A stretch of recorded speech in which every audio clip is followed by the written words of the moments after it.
Bienvenidos esta tarde a Centro Sefarad Israel. Feliz año. Esta es una de nuestras primeras, es la primera actividad presencial que hacemos este año y estamos muy contentos, muy orgullosos de poder hacerla con Enrique Barón, que es un amigo de Centro Sefarad Israel desde su inicio y además es alguien a quien admiramos profundamente.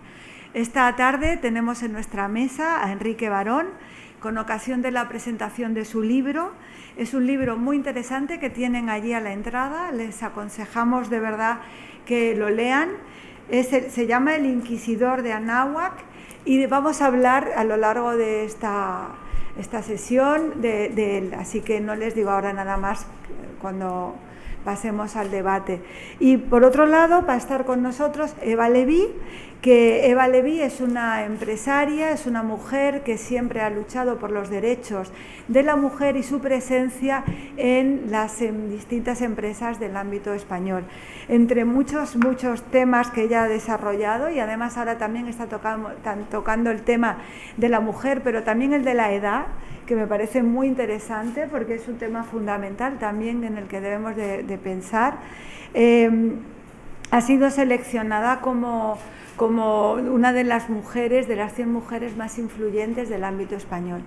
A continuación va a cantarnos una canción que nos va a situar en una época algo del pasado esencial y bastante emocional. Una cantante de la fundación del Yehudí Menuhim, a quien también agradecemos toda su colaboración, como siempre. Y además nos va a cantar una canción que es La Rosa Enflorece.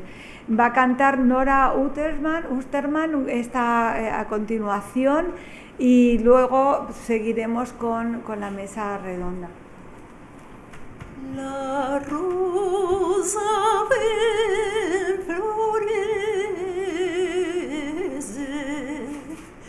en el mes de mayo, mi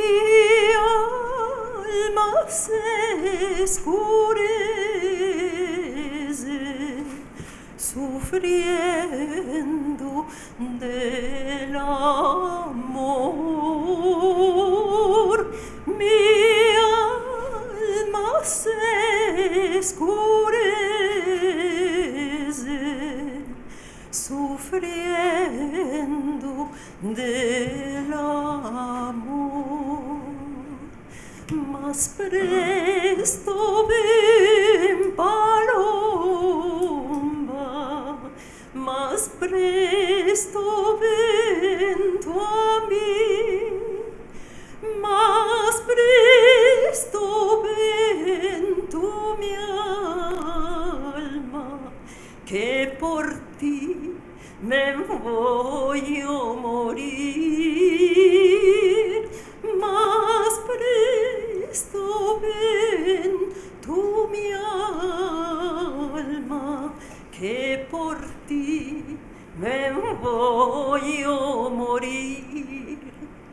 Los pilpilicos cantan y en el árbol del amor debajo asientan los que sufren del amor. Debajo se asientan los que sufren del amor.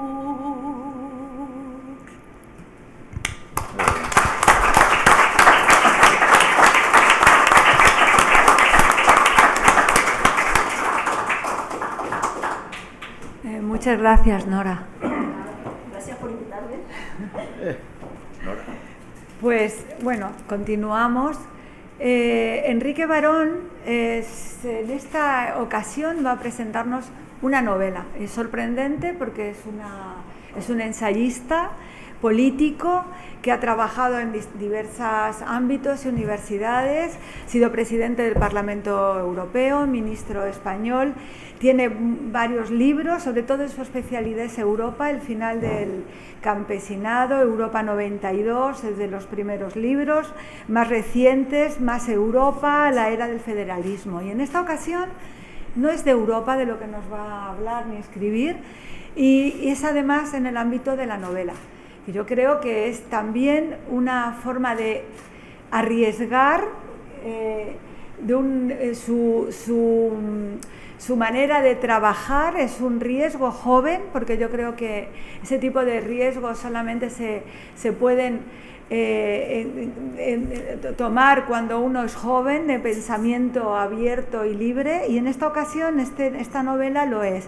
Es una novela que tiene muchísimos datos históricos, está trabajada durante casi 20 años, como nos ha dicho su autor, ha trabajado la novela 20 años, con ella podemos descubrir, sentir algo de ese tiempo, no solo la historia, sino además qué comen, cómo viven, cómo se visten, es algo que él ha trabajado sorprendentemente, y que si bien es verdad que no estamos hablando de Europa, nada de lo que nos están contando no tiene que ver con algo que no sea Europa, porque estamos en una relación constante, en un fluido de contacto, y esa influencia potente es la que también vemos en esta novela, cómo esa influencia viaja hasta México y cómo forma parte de ese encuentro o desencuentro cultural que tenemos y que podemos descubrir a través de la novela, que es una novela que nos va a descubrir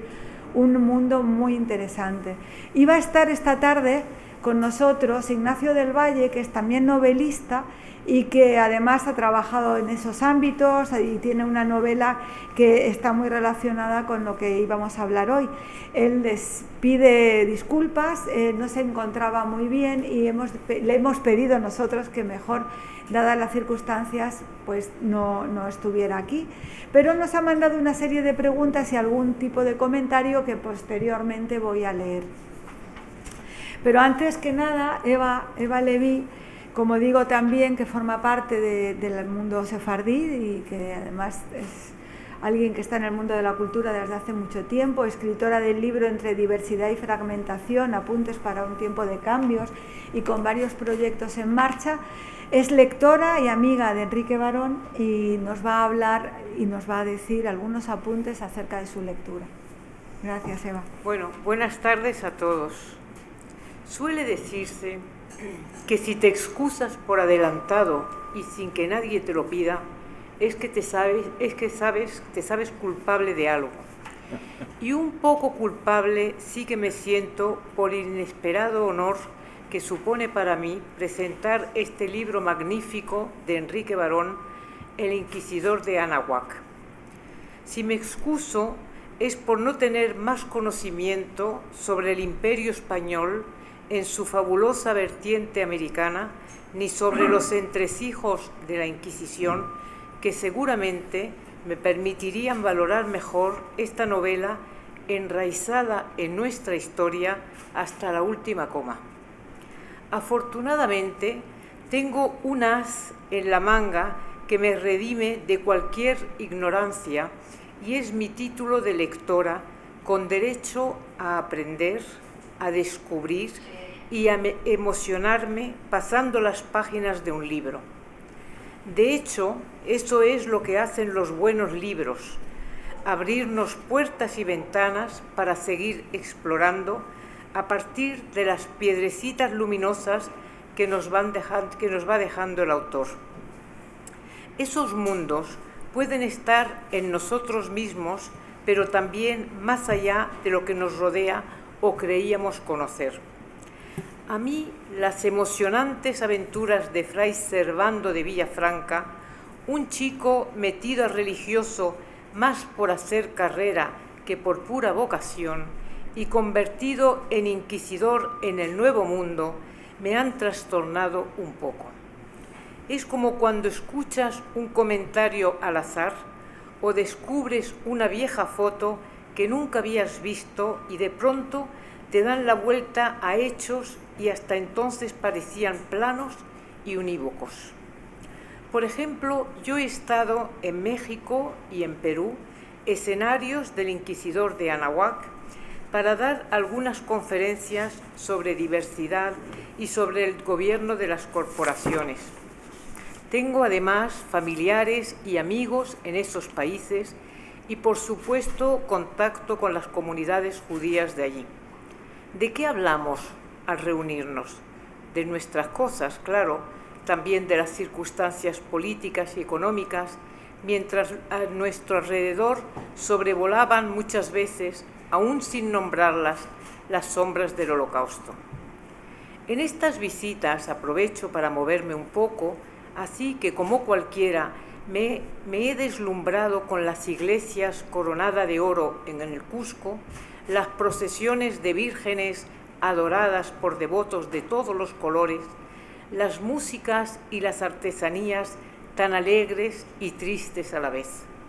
Pero reconozco que jamás, ni en México ni en Perú, salió a relucir la Inquisición, y si acaso, como mucho, pensé en cómo pudo ser la llegada de los españoles a esas tierras y el tránsito de las culturas y dioses locales hasta un catolicismo unificador en lo religioso y en lo político, aunque con sus toques de sincretismo.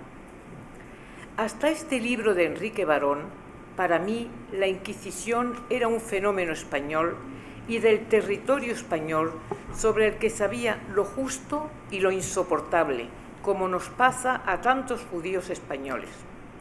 Mi propia estirpe familiar viene de ese momento, al borde del siglo XVI, que en algún lugar de La Mancha y en algún lugar de Sevilla mis antepasados tuvieron que elegir entre cristianizarse, perecer o expatriarse. Lo de elegir es un eufemismo y la posterior supervivencia una gran lucha que nunca parece haber terminado del todo. En la introducción del libro, Enrique Barón explica muy bien su aproximación intelectual, cultural y hasta emocional a ese periodo en que España estaba unida o separada por el mar que habían surcado las carabelas y que compartía un único Dios, una lengua, aunque en convivencia con otras lenguas locales, y unas instituciones donde no podía faltar la Inquisición. Al principio reconozco que me desconcertó el interés de Enrique Barón por la Inquisición. ¿Qué tenía que ver con su trayectoria profesional y política? ¿Dónde encajaba con su experiencia europea y su paso por la presidencia en el Parlamento Europeo? Él lo explicará mejor, pero no hay contradicción ni sorpresa. Su interés por la defensa de las libertades y de los derechos humanos está ya desde sus días como abogado bajo el último franquismo y su experiencia de primera mano frente a los regímenes políticos más diversos explican su afán por desentrañar y, si fuera posible, neutralizar cualquier máquina estatal que busque el control sobre los seres humanos, convertidos a menudo en víctimas, a lo sumo súbdito y menos frecuentemente en ciudadanos. Las aventuras de Fray Servando de Villafranca me han resultado muy entretenidas, como era su obligación, pero también enriquecedoras. Obviamente, la novela no me ha hecho más simpática a la Inquisición, pero he comprendido mejor el cómo y el porqué de una estructura sólida y planteada en términos menos caricaturescos de lo que se nos muestra a veces. Una estructura despreciada oficialmente por muchos. ¿Despreciada de verdad?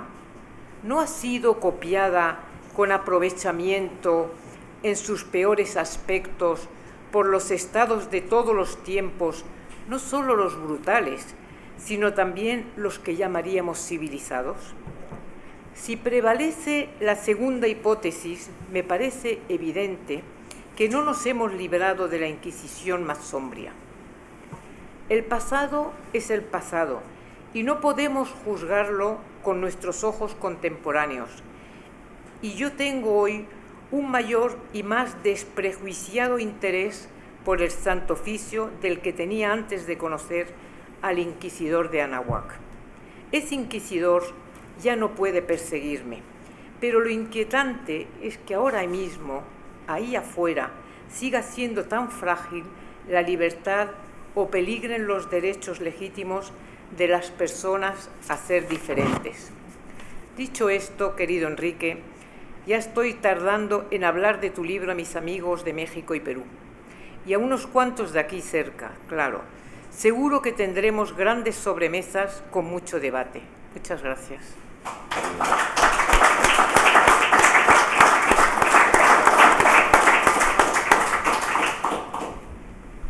Muy bien, Enrique, nos gustaría oírte también sobre la novela. Sí, bueno, muchas gracias, buenas noches a todas y a todos. Y bueno, yo la verdad es que la presentación me ha emocionado. Quiero agradecer a Esther que haya convocado tan rápidamente esta presentación y a Eva sus palabras. Yo ahí no tengo mucho que añadir, ¿no? Esta es la primera presentación de este libro que se hace en el Viejo Mundo. El libro se presentó en Ciudad de México, en la UNAM, lo pueden ver en YouTube, si entran y ponen Anahuac Barón, sale la presentación. Bueno, para el público español no muy enterado, la UNAM en Latinoamérica y en especial en México es como una síntesis entre la Sorbona y Salamanca, para entendernos, ¿no?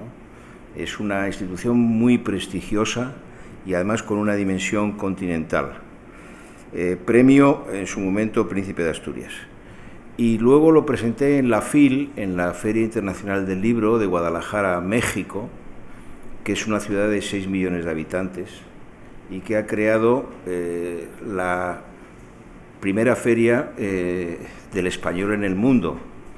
Yo estuve presentando el libro, me ha invitado varias veces su presidente, Raúl Padilla, un buen amigo, y bueno, me tocó esto en el debate cuando me dijeron que era la segunda feria del libro del mundo después de Frankfurt.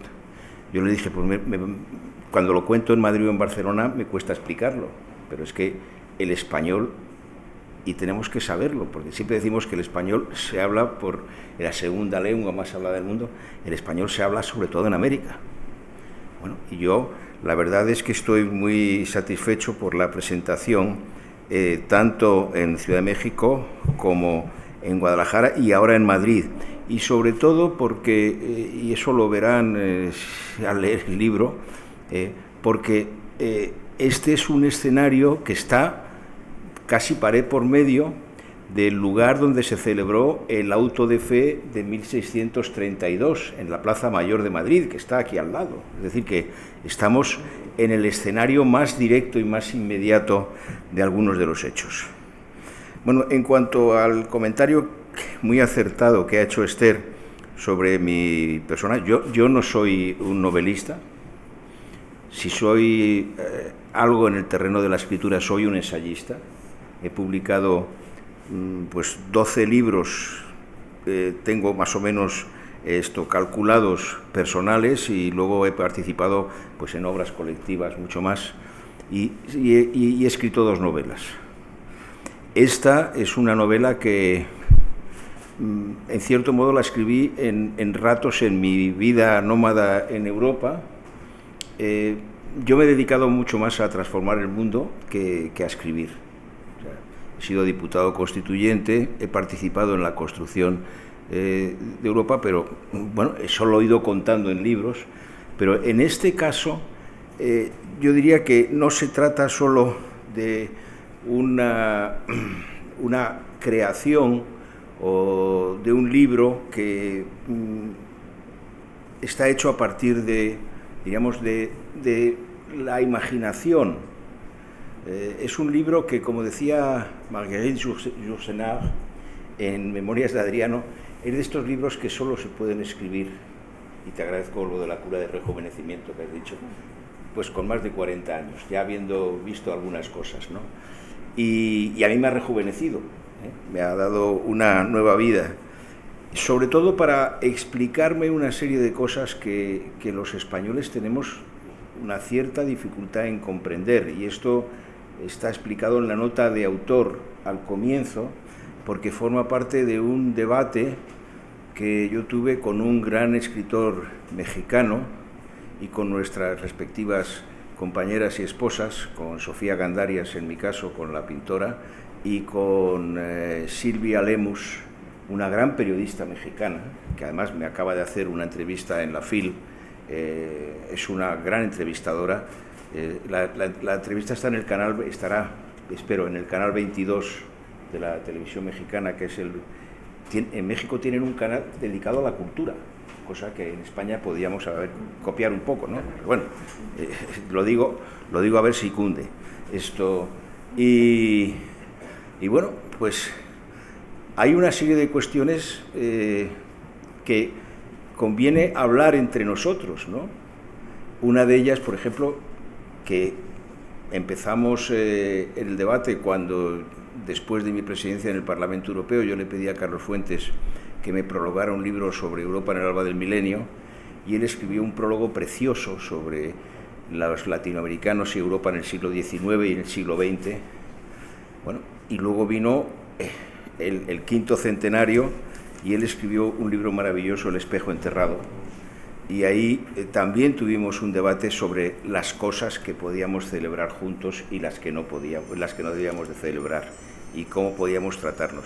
Y a mí una de las cosas que más me ha asombrado de la presentación de este libro en Guadalajara y en México, y también pues con amigos y amigas de costarricenses, chilenos, uruguayos, es que han encontrado una nueva dimensión a su propia historia, que no se trata solamente de esa especie de debate entre la conquista y la emancipación, sino que eran sociedades complejas y vivas. Y yo lo que creo que es fundamental en el libro, aparte de esta historia del alnado, es decir, de un segundón de familia noble, Gavino, que se hace fraile, bueno, y acaba, no voy a contar la novela, pero vamos, acaba rebelándose y haciéndose un criollo frente al sistema.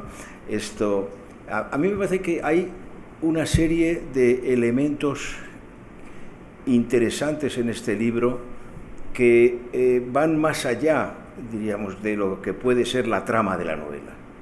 El primero es esa reflexión que también nos interpela a nosotros sobre nuestra propia personalidad como un pueblo complejo, y un pueblo además que es un pueblo fruto de cruces. Es un poco, yo hago referencia al famoso debate entre Américo Caustro y Claudio Sánchez Albornoz sobre la naturaleza histórica de España, sobre la España de las tres culturas, sobre su entidad y su idealización.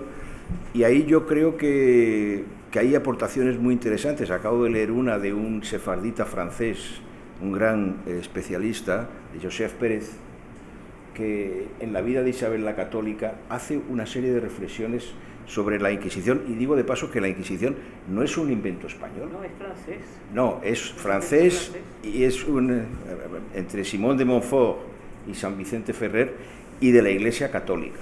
O sea que lo que pasa es que, y eso lo estudió muy bien Tomás y Valiente, decía, bueno, alcanza su incorporación, diríamos, a una estructura política, y eso lo explica muy bien Pérez, en el caso del Imperio Español.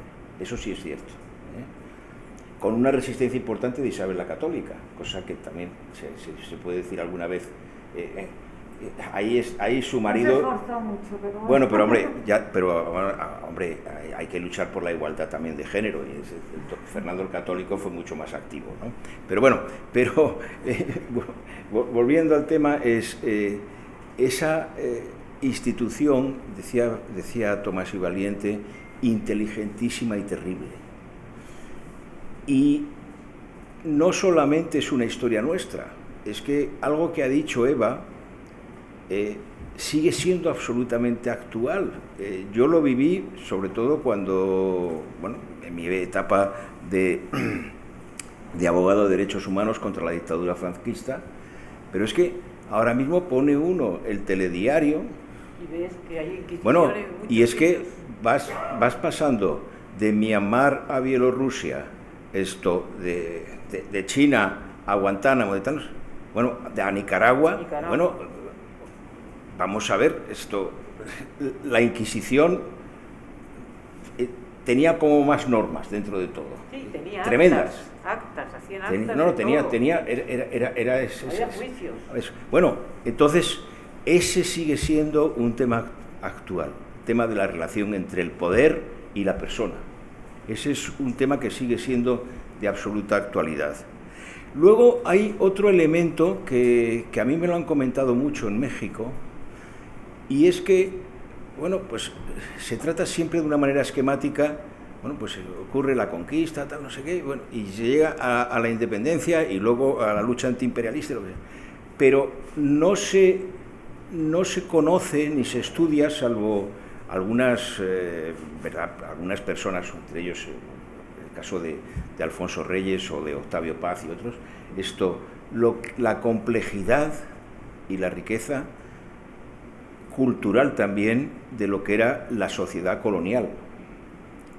Y un elemento más que incluso hizo dudar a los lectores de la UNAM, en el caso de alguna editorial española me dijeron que no procedía, esto es el que no se trata solo de una relación colonial, sino que en cierto modo, en lo que es el avance espectacular de la globalización que se produce precisamente con lo que es el encuentro de los mundos, bueno, pues México en esa época y el Perú estaban en el centro también de lo que era la lucha por la globalización entre los países, entre las potencias europeas.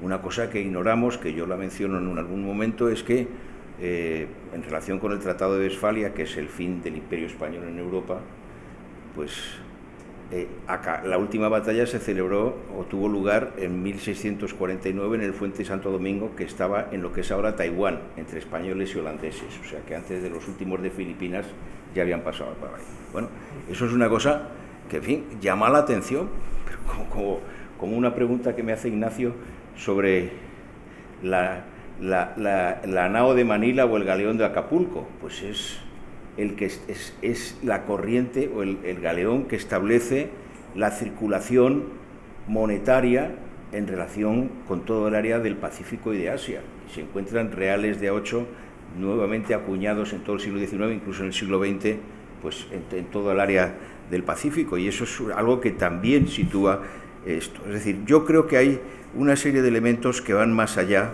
de lo que puede ser la trama de la novela. Digo de paso que los dos personajes novelescos imaginarios son Gavino Fray Servando y su enamorada Guadalupe, ¿no? El resto de los personajes son prácticamente históricos, casi todos. Y tengo que agradecer a una gran profesora de la UNAM, la profesora Sol Alberro, que es la que me proporcionó en un libro impresionante sobre la Inquisición en México, publicado por el Fondo de Cultura Económica, es la que me proporcionó más datos. Luego he recurrido a otras fuentes, pero vamos, he querido que hubiera personajes que se insertara la trama no en mi imaginación, sino precisamente insertarla en la sociedad. Bien, y esto es lo que yo quería explicarles, y además al final de mi nota de autor yo digo que este libro también se lo dedico a todos los que han sido y a todas las que han sido víctimas de la persecución, del terrorismo y de la opresión. Muchas gracias.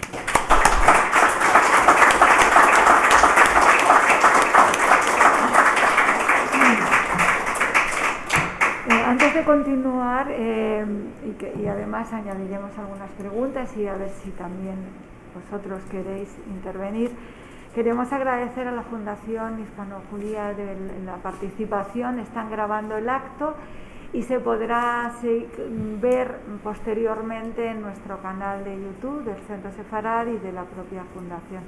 A Mónica, su directora, le agradecemos esta grabación para que luego se pueda continuar viendo, o a quienes no hayan podido asistir al acto puedan, voy a quitarme la mascarilla, quien no pueda asistir al acto puedan hacerlo. Ha hecho referencia Enrique a una pregunta, se refiere a Ignacio del Valle, que tenía una serie de preguntas para mantener el debate, y antes quería leerle unas palabras de Ignacio sobre el inquisidor de Anáhuac, y luego pondremos algunas preguntas para que su presencia, que no ha podido ser, esté también en esta mesa. Alfonso Reyes asegura que existe un momento que se hace y se deshace, se inventa y se repite, sin descanso y sin memoria. El momento en que Cortés y sus hombres se asoman en alguna esquina del tiempo, por primera vez entre el asombro y el temor, al valle de Anáhuac. Porque nada de lo que fue ha dejado de ser. Los escritores continuamos escribiendo una y otra vez sobre la epopeya narrada por Bernal Díaz del Castillo, cuyas consecuencias y ángulos son profaicos e inacalvables. Porque no es el pasado lo que define el presente, sino al revés, y en esa ola se halla Enrique Barón, con su riguroso y mundano fray Servando, el choque de una mentalidad con la realidad y los mitos de las Indias, del Nuevo Mundo, que nos cuentan bien Gonzalo Fernández de Oviedo, Cabeza de Vaca, Diego Muñoz Camargo, el mismo Cortés, Garcilaso, Pedro Cieza de León, López de Gómara, Bernardino de Sahagún, de las Casas, Jerónimo de Mendieta. Continúa y a continuación tiene una serie de preguntas. Si quieres, Enrique, te lanzo alguna antes de que demos palabra también al público. Muy bien, que sea fácil. Antes de nada, yo quisiera decir que también te felicito por la edición, por esa magnífica portada, que recordemos que es un cuadro de la pintora Sofía Gandarias, que yo creo que además ella en su obra también ha hecho un reflejo de esa voluntad y de ese pensamiento del que nos habla Enrique Barón, sobre la tolerancia, sobre el amor al otro y el deseo de la lucha contra todos los autoritarismos y totalitarismos. Esa portada es magnífica, está muy bien elegida, Enrique. Bueno, pues nos dice Ignacio, que esperemos que se recupere pronto, ¿cuáles son las diferencias entre la capital imperial, Madrid, y la otra capital, Sevilla? Pues hay una diferencia muy clara que se puede comprobar, y es que la Ciudad de México es una ciudad, como casi todas las capitales latinoamericanas, con una planta romana,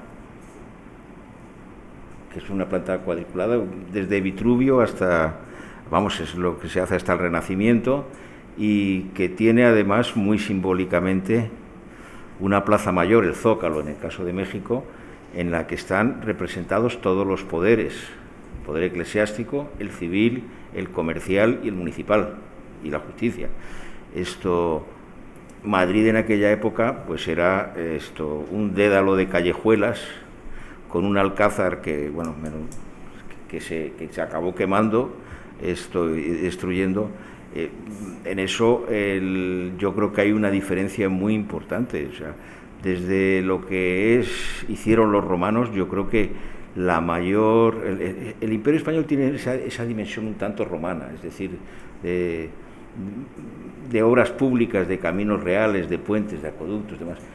Esa es una dimensión que, por ejemplo, no tienen otros imperios de esa manera, como puede ser el inglés, el británico, o el francés u otros, ¿no?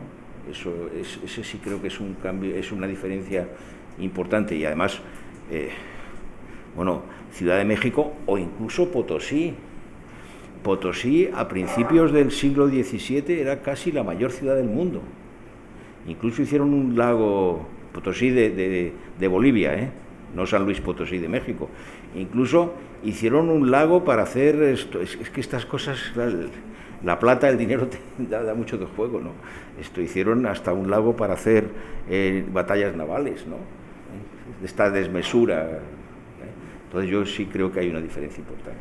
A mí personalmente me interesa saber también, porque cuando uno construye una novela, en el desarrollo estructural también hay elementos que tienen que ver con lo biográfico. ¿Hay elementos biográficos en esta novela que tengan que ver con Enrique Barón? Pues hombre, hay uno que yo no he tenido... Yo fui a un colegio religioso, soy una persona de formación y cultura católica, soy agnóstico personalmente, pero hombre, en algún momento pues incluso... Yo recuerdo que mi madre decía, bueno, a ver si alguno tiene vocación de mis hijos. Éramos 8 hermanos, pues casi me tocaba a mí porque yo era el que más hablaba, ¿no? Entonces esto... hombre, yo nunca... A mí la lucha por la libertad, por la dignidad siempre me motivó. Meterme en un seminario no, pero... Oye, ahí, si alguna de las actividades en las que hemos destacado mucho los españoles, hasta muy entrado el siglo XX, pues ha sido la exportación de curas y monjas, ¿eh? Yo creo que, bueno, pues en eso tenemos una tradición muy importante y que tiene que ver precisamente con ese choque cultural, porque claro, al final la historia esta de este segundón de la nobleza, pues es cómo se coloca, y a mí me impresionó mucho un comentario de una gran... de una intelectual mexicana, Julia Binotto, me parece que me dijo, hay una cosa que a nosotros nos impresiona mucho, que es la promesa que él le hace a la madre cuando está ya en la agonía, de cambiar su vocación, de irse a Flandes y le da el anillo del padre que no lo había reconocido, ¿no? Y tal. Dice, es que eso es una cosa que impresiona mucho, ¿no? Bien, pues, es como muy tradicional, ¿eh? pero muy real. ¿Cómo ves, Enrique, la posibilidad de, ya que tenemos el libro, de llevarlo a que se haga una serie de televisión? Sería muy interesante. Bueno, hombre, yo la verdad es que yo las series de televisión no soy muy aficionado porque te esclavizan. Pero esta puede dar juego para hacer una serie. Bueno, pero esto no depende de mí. A mí, si alguien no pienso en la producción local. A mí, si alguien como Guillermo del Toro, por citar a un jalisciense importante, pues se animara, pues yo estaría encantado. Y además, claro que sí. Además con actores y actrices como tienen, por ejemplo, en México en este momento. Bueno, es una cosa. Yo sí, yo estoy dispuesto, ¿eh? Hay que moverlo. Bueno, como va a estar grabado, esperemos que llegue bien a donde tiene que llegar. Ustedes, por favor, encárguense de difundirlo. Nos pregunta también Ignacio, ¿cuáles son los objetivos de la Inquisición en América? Imagino, bueno, están basados en los mismos que tiene en el Imperio, pero imagino que concretamente tendrá una misión más especial. Pues sí tenía. Hay una cosa muy interesante, y es que las repúblicas de indios estaban excluidas. Entonces, la persecución básicamente era en relación con judíos y moriscos que se escapaban. ¿Por qué? Bueno, y esto, por ejemplo, en México, Monterrey es un caso clásico. Además, Monterrey, claro, les pillaba. En Monterrey ya empezaron procesando a García el Viejo, el primer gobernador, y al hijo y tal. Bueno, si uno era un converso a la fuerza y tal, pues lo que hacía era irse lo más lejos posible, pero no solamente los conversos, es que hay una persona que siempre estamos hablando de él como la personificación de nuestra cultura, que es Miguel de Cervantes. Miguel de Cervantes lo que quería era irse a las Indias. Totalmente. Y además le escribió a Felipe II, yo lo cuento en el libro, que no es una cosa que no se menciona. O sea, Cervantes, bueno, pues se va a la Italia del Renacimiento cuando es joven, quiere ser un gran poeta, no lo era, ¿eh? A mí me ha tocado en Preu estudiarme pues, de la Galatea y todas estas cosas, y que no era un gran poeta, pero bueno, luego se va, pierde la mano en Lepanto, menos mal que fue la izquierda, eso hay que agradecerle a los turcos, que nos dejaron que escribiera el Quijote. Entonces se tira 5 años en los baños de Argel. busca una salida, se va de recaudador de impuestos y para abastecer a las naves y le meten en la cárcel. Entonces le escribe a Felipe II diciendo, oiga, mire usted, yo lo que quiero, después de lo que he hecho por España, por el imperio, esto es pasar a las Indias. Y quiero ser o contador en Cartagena de Indias, o ir al Soconusco, o ir a La Paz. Y entonces Felipe II le contesta, porque además era un burócrata implacable, ¿no? Le contesta a la vuelta de la instancia, le pone hágasele merced por aquí, que es una manera de decir que no, ¿no? Y entonces esto, bueno, pues le pregunta esto, el joven Gavino le pregunta a Cervantes cuando llega a la corte, que se lo encuentra, esto le pregunta, ¿y por qué quiere ir al Soconusco? Y dice, porque hay un chocolate muy bueno y está muy lejos. Estaba en Chiapas, el Soconusco. Bueno, pues lo que quería Cervantes era largarse, ¿eh? Pero eso le pasó a un montón de gente, y ahí hay otra pregunta sobre los llovidos. Los barcos, el sistema era muy represivo, pero los barcos pues iban llenos, o todos los que podían se metían, los llovidos aparecían cuando llegaban al otro lado, y eran pues gente que se buscaba la vida, ¿no? Pregunta también Ignacio, herejías hay muchas, ¿puede recordarnos las que más le llaman la atención? Herejías. Uy, herejías, yo ahí tengo todo un catálogo, pero vamos, la que más preocupa y la más presente para los españoles de la época, no digo en América, era la lucha entre la reforma y la contrarreforma. Y sobre todo entre luteranos, bueno, y calvinistas y católicos, ¿no? Y hay una cosa muy interesante, y es, también aparece Spinoza, que además Spinoza vivía en el barrio judío de Ámsterdam, ¿no? Pero en el caso de Spinoza, lo que dice Spinoza sobre la libertad del poder vivir y pensar como quiere y tal, lo dice Cervantes en el capítulo en el que se encuentra con el moro Ricote, que dice que en Alemania todos viven pues pensando como quieren y tal. Claro, lo dice en vísperas de la guerra de los 30 años también, porque los europeos en eso no podemos dar muchas lecciones. Pero yo creo que la gran preocupación era la lucha contra el hereje, y desde luego ahí también, por ejemplo, la búsqueda. Hay un caso que es el interrogatorio y la tortura de un cajista de imprenta, de un tal Ezequiel Ferrera, que había sido cajista y había trabajado con los primeros que hicieron una traducción al castellano de la Biblia, que eran Casiodoro y otro monje hemos tenido una exposición. Sí, del monasterio de Santiponce, me parece que está al lado de Sevilla. Bueno, es que el cardenal Cisneros hizo la Vulgata, tradujo la Biblia al hebreo, al griego y al latín, pero no hizo lo que hizo Lutero, que la puso en la lengua vulgar. O sea, lo que hizo Nebrija, que es un salto cultural muy importante, que es hacer una lengua del castellano, una lengua moderna, pues no se dio la posibilidad al pueblo. Y eso ha tenido consecuencias hasta hoy. Pues ya que hemos hablado de la Inquisición y cómo en América además también la persecución es contra los moriscos y contra los judaizantes, ¿qué nos queda de todo eso en Europa? ¿De alguna forma crees que forma parte también de una...?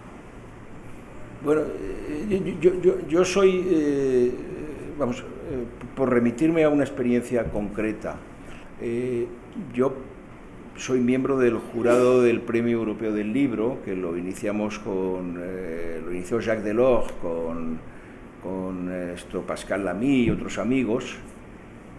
No lo hicimos con la comisión porque hubiera habido un debate entre países y gobiernos y todo tipo de lobbies por lo menos de 5 años, Y a mí me ha llamado la atención en la selección que se hace, que no es oficial. Nosotros hay un grupo de amigos que nos vemos, hay intelectuales, cineastas, académicos, nos reunimos una vez al año y hacemos una propuesta a un jurado de periodistas que falla en diciembre. No tienen el pecado original de haberse metido en política, ¿no? Y puedo decir una cosa, en las obras de ficción, incluido el año 2020, más del 70% tienen relación con el gran tema del siglo XX, con el Holocausto, con la Guerra Mundial, con eso. A mí me ha llamado mucho la atención eso. O sea, ya no hablo del tema, no entra tanto el tema, diríamos, hispánico, pero sigue siendo el gran relato que domina, ¿no? ¿Por qué? Bueno, pues eso merece una reflexión y un debate, ¿no? Sí, yo creo que nos está reclamando una parte de nuestra conciencia. Bueno, y en el caso de España tengo que decir una cosa, y es que, hombre, el antisemitismo es un termómetro del grado de tensión y de frustración de una sociedad. Y yo tengo que decir, porque he participado activamente en eso, en su momento, que bueno, yo me siento muy orgulloso de que la España actual pues haya dado la posibilidad de que sean ciudadanos y ciudadanas españoles a más de 150.000 personas que lo desean, por su origen sefardita. Bien, bueno, pues eso muestra que también hemos avanzado y yo creo que es una línea que hay que mantener, ¿no? Sí, ha sido un reconocimiento.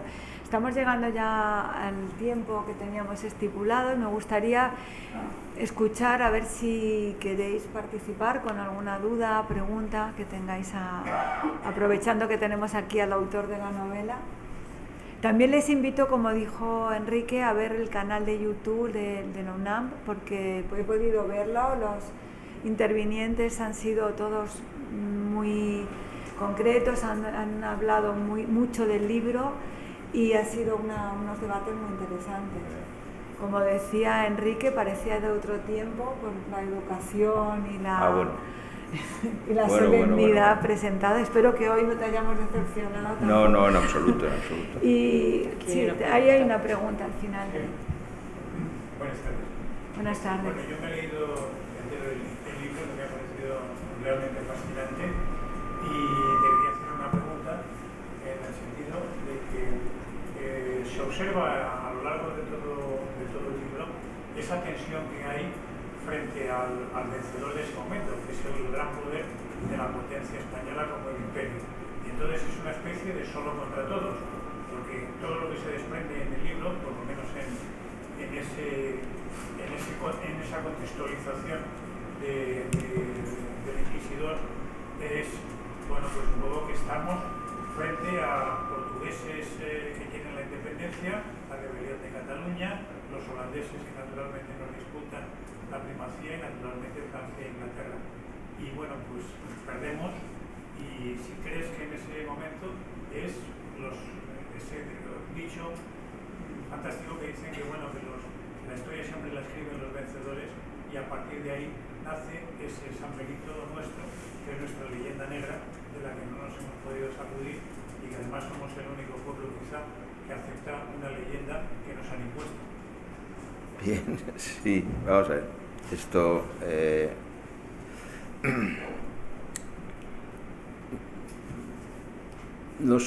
el imperio español, bueno, hay dos imperios que se reparten el mundo en 1500 en el Pacto de Tordesillas, que son el español y el portugués, Castilla y Portugal, ¿no?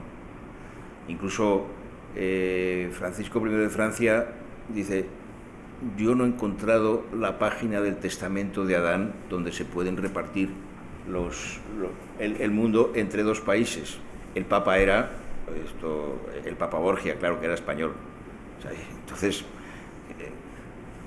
durante siglo y medio, el Imperio Español ocupa el lugar de los Estados Unidos de hoy. Incluso se habla mucho, por ejemplo, de Thomas Hobbes. Cuando se habla de lo de... se menciona lo del el homo hominis lupus, el hombre es el lobo para el hombre. Y Hobbes tiene en el Leviatán, dice, yo soy hijo del temor. Dice, ¿y cuál era el temor? Dice, el temor era a la guerra civil inglesa, que duró casi un siglo, y a los españoles, porque era el imperio, y les podían invadir. Bueno, ese es un hecho que nosotros no lo tenemos ni en consideración. Y por mencionar a un gran historiador, a Sir John Eliot, lo que él dice, y me parece muy interesante, dice que el Imperio Británico, bueno, originariamente inglés, ¿no? El Imperio Británico es un imperio que se construye un siglo después del Imperio Español y se construye además aprovechando la primera experiencia, es decir, siendo más moderno, teniendo ya un nivel de desarrollo pues, técnico de la burguesía y político mayor, pero diríamos aprovechando esa experiencia. Entonces, lo que, bueno, y no quiero entrar mucho en la política actual española, porque hay gente todavía que sigue pensando que tenemos un imperio, ¿no? Algunos. Sí, bueno, gente que corrige al Papa y que dice que tal, que nos tiene que estar agradecidos todo el día de lo que hemos hecho. No han hecho nada. Pero bueno, esto... yo ahí creo que no es una leyenda negra única. Todos los imperios tienen su leyenda negra. Yo cuando veo al presidente Macron pues tratando de explicar lo de Argelia, en este momento, pues hay que ver la que se ha armado, O sea, vamos, no... Y en el caso británico, y no digo nada de los Estados Unidos, o sea, todo el que tiene un nivel imperial, pues esto tiene que pagar las consecuencias. No es la única leyenda negra. Lo que pasa es que lo que nosotros no somos muy conscientes, y yo es uno de los elementos que está en el libro, es que, y es una de las preguntas que me hace también Ignacio sobre Rocroi, no es que se perdiera la batalla de Rocroi después de estar mandando y ganando batallas un siglo y medio. El tema es que la paz de Westfalia, que es el nacimiento de los estados modernos europeos y la lucha por la hegemonía en Europa, en términos de estados-nación, es el final del Imperio Español en Europa. Pero, en cierto modo, también, pues, por consunción. Y eso tenemos que ser muy conscientes. O sea, y ahí hay una cosa que a mí me interesa mucho de cara al mundo actual. Yo he dicho al principio que el español, por ejemplo, es la única lengua que tiene una estructura federativa.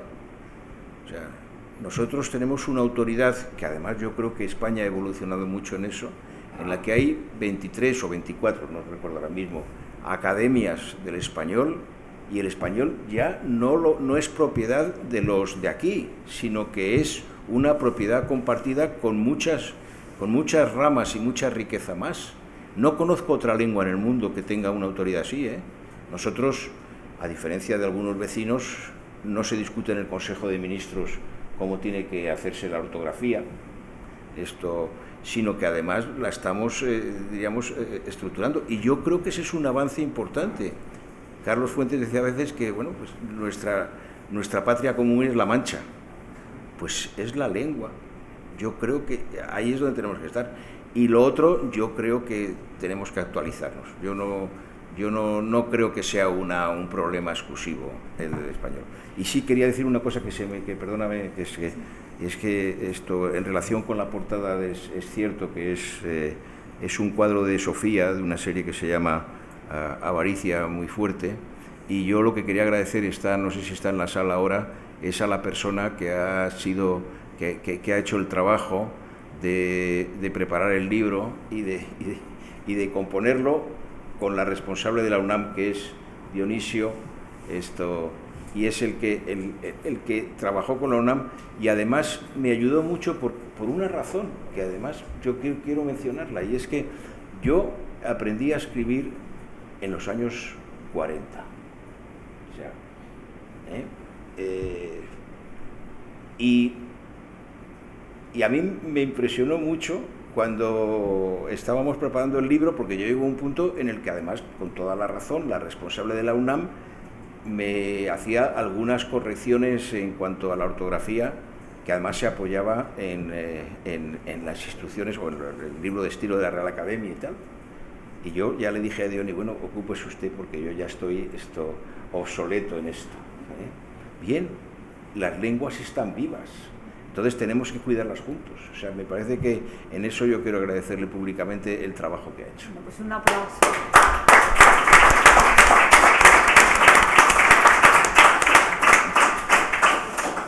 Hablando de academias, también recordar que hay una del judío español que está ubicada sí. en Israel. Sí, señora. Es de las últimas que se han abierto. Sí, señora. Y que además Centro Sefaradí Israel ha participado también, como otras instituciones, en su formación. O sea que es verdad que no lo había pensado desde el ángulo que lo estás enfocando, y es verdad que es una forma democrática de trabajar con la lengua. Si es que no es una propiedad nuestra. Exacto, sí. Y hay una cantidad de expresiones que hemos incorporado, otras tendríamos que mejorar, por ejemplo. Sí. Yo ahí creo que, en fin, podría limpiarse mucho ese tipo de expresiones que son fundamentalmente machistas, que compartimos a ambos lados del charco, ¿no? Pero, en fin, todo se andará. No sé si hay alguna pregunta. ¿Qué menciona el juicio de los Carvajal? Sí, el juicio de los Carvajal, del viejo y del joven, del gobernador, vamos, del que era el gobernador de Monterrey. Sí, está mencionado, y además esto, bueno, yo lo menciono a partir de la documentación que he tenido, o sea, y me parece muy relevante. En México a mí me dicen siempre que Monterrey es una ciudad muy sefardita. Sí. Eso no es que me lo inventé yo. La embajadora Layús, Roberta Layús, que ha estado aquí 10 años, que presentó el libro La UNAM, luego me escribió diciendo, es que he descubierto que yo tenía una abuela sefardita. Pues me parece muy bien. Si le ha ayudado incluso a completar su árbol genealógico, pero vamos, eso es un hecho que no he descubierto yo. Yo creo que en México es una cosa que lo dicen normalmente, y me parece muy bien. Porque además, si yo fuera sefardita, me iría lo más lejos posible esto, y en aquella época, pues Monterrey, pues era como Cervantes, al Soconusco. Claro. Sí, pero hasta aquí llegó la Inquisición, desgraciadamente, es terrible. Sí, Mónica. Bueno, antes que nada agradecerle de parte de la Fundación Hispano Judía que nos hayan invitado a esta presentación. Decirle que soy mexicana y de Monterrey, con lo cual me siento además especialmente y personalmente halagada por su libro. Sé que para la escritura de este libro pues hay una relación histórica detrás muy importante, mucho tiempo y años. Por lo cual mi pregunta es, ¿cuáles desde su punto de vista o serían las principales aportaciones de la cultura judía a la cultura hispana o mexicana? Yo creo que en lo que es la construcción histórica de España no es que sean solo aportaciones a una cultura que ya existía, es que yo en eso estoy muy de acuerdo con Américo Castro, sobre todo, ¿no? Más que con Sánchez Albornoz, que toca más la dimensión islámica. Yo creo que es muy difícil comprender lo que es España sin tener en cuenta la aportación y la presencia de las tres culturas del libro. Y no es una opinión solo personal. Yo cuando era profesor de la Universidad de Castilla-La Mancha, con una cátedra Jean Monnet, yo siempre iba es un momento que a mí me impresionaba mucho. Siempre iba en el tren, en un tren rápido, en un AVE que hay Madrid-Toledo, y entraba por la puerta donde está, entraba en la ciudad por la puerta donde está la mezquita del, ¿cómo se llama? La mezquita del Salvador, me parece que es una mezquita del siglo X, sobre una calzada romana, y que tiene incorporado todo un ábside y una construcción románica que se llama el Cristo de la Luz. No sé si lo conocen. Bueno, no es la Alhambra, no es la mezquita de Córdoba, pero es Toledo, que es una ciudad pues también muy levítica, ¿no? A mí me parece que es eso, es la calzada romana, es una mezquita preciosa, muy íntima, pero que tiene incorporado un ábside románico. Y yo les aconsejo que vayan a visitarlas, y eso ayuda, yo creo, mucho a comprender esto, pues esa complejidad. Yo tuve el honor de hablar ante la Knesset, siendo presidente del Parlamento Europeo, el mismo día que comenzaba la Conferencia de Madrid, el año 90, creo que era, el 90-91, y yo lo que les dije es que una cosa que decimos en España a menudo, y es que algunas gotas tenemos los españoles, todos los españoles, de sangre judía y de sangre árabe. Y a mí me parece muy bien, y el mundo debe ir por ahí. Bueno, pues muchísimas gracias a todos por estar esta tarde aquí. Quien quiera que el autor le firme el libro, pues estará un momentito para poder hacerlo. Muchísimas gracias, y les invito a seguir el canal de YouTube del Centro Sefarad Israel. Muy bien.